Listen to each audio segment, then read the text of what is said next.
What is going on, guys? I'm Dave, back with another episode of Debt Free Differently, where I help you pay off your debt, manage your money, and even build wealth a little bit differently.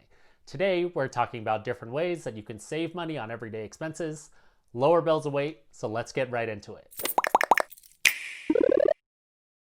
Now, there are a lot of great videos on YouTube with strategies to help you spend less and save more, but I wanted to get out of the hypothetical and get into some real expenses that might be taking more of your budget than they should. Changing habits or changing plans can be a pain in the butt. However, if you're paying off debt or trying to clean up your budget, I'll show you some easy ways that you can save money without sacrificing a whole lot. Let's start with your cell phone bill. According to the Bureau of Labor Statistics, Americans spend about $100 per month on their own cell phone bill, and about 41% of people are on an unlimited plan. If that sounds familiar to you, there's a very good chance that you're overpaying on your cell phone bill. Not by a little, but by a lot. This is one of those things that you might have thought about, but it might seem too daunting to do. But the good news is that there are more choices than ever to save money on your cell phone bill. I'm on a family plan with Xfinity Mobile with 4 lines.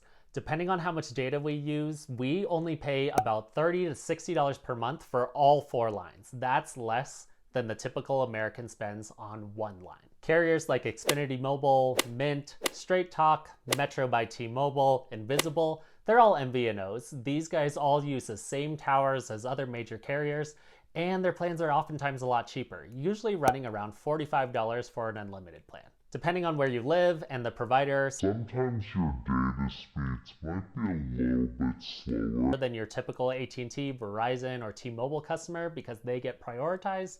But if you're not a heavy data user, these moments might be few and far between, and it really might not affect you at all. You might not actually need an unlimited plan, and you might be able to save by switching to a plan with a data allowance.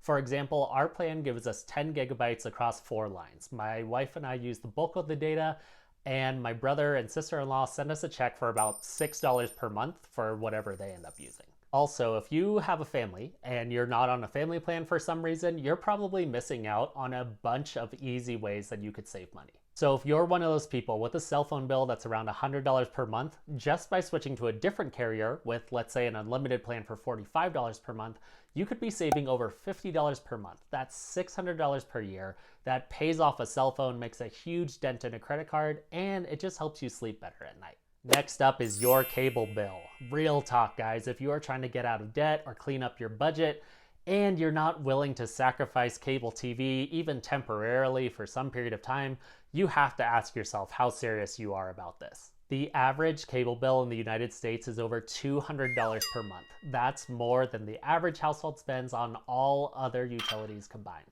Depending on what data you look at, the cost of cable TV is around $85 per month. That's about $1,000 a year, or 1.5% of the median household income in the United States. I love me some live sports and 90 Day Fiancé too, guys, but getting out of debt takes sacrifices. And this is one of those things that seems like it might be really difficult, but you actually get used to it really fast. Even if you need to split a Netflix account with a friend, pick up a Hulu subscription for your sanity, and buy an HD antenna for your local channels, you'd still be saving hundreds of dollars per year.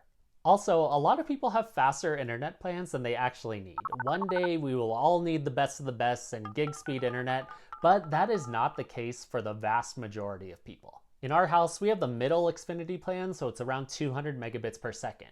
We have probably 50 internet devices that are connected at all times. We can both be on video conferences, and we can be streaming TV on all 4 TVs at the same time without missing a beat. If your Wi-Fi slows down in some areas of your house, you might actually not need faster speeds. Instead, you could upgrade your Wi-Fi network to a mesh network using something like Eero or Google Wi-Fi, and that's a one-time cost instead of something that you're paying for every month. This is your biggest utility bill, guys, and there's a very good chance that there is money to be saved here. Next up is going out to eat. I know that this is a hard one, guys. I've been guilty of this as well. But we always seem to find a way to not make restaurant food add up to as much as it actually does. We live in a world where going out for lunch can cost you about $15 per meal, which is a lot more than the $4 it would cost you to bring it from home. And then when you add dinners into the mix, that really adds up. I made a whole video on how going out for lunch 4 times per week could be costing you $2,000 or more per year, and I'll link to that in the description.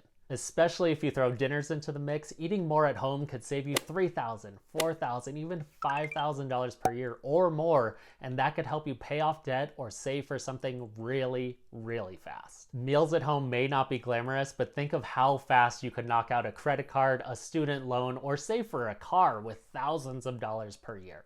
This is kind of a weird one, but insurance, whether it's car insurance or home insurance, it's just something that you have to have. So a lot of times we don't shop around as much as we could, and we don't get quotes to see if we could actually be saving money.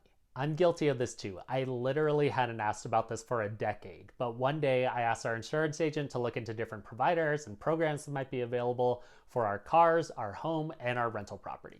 He did some checking around and he was able to get us better coverage on our home for less money, and he also found a cheaper car insurance plan that gave us cash back for every 6 months that we didn't have a claim, and that was a program that didn't previously exist. Our rental property had a policy that wasn't worth changing, but for 2 out of the 3, we were able to save money on something that we often assume is just kind of the way it is. Worst case, you keep things the way that they are now, but it's just one phone call or email that could potentially save you a few $100s a year.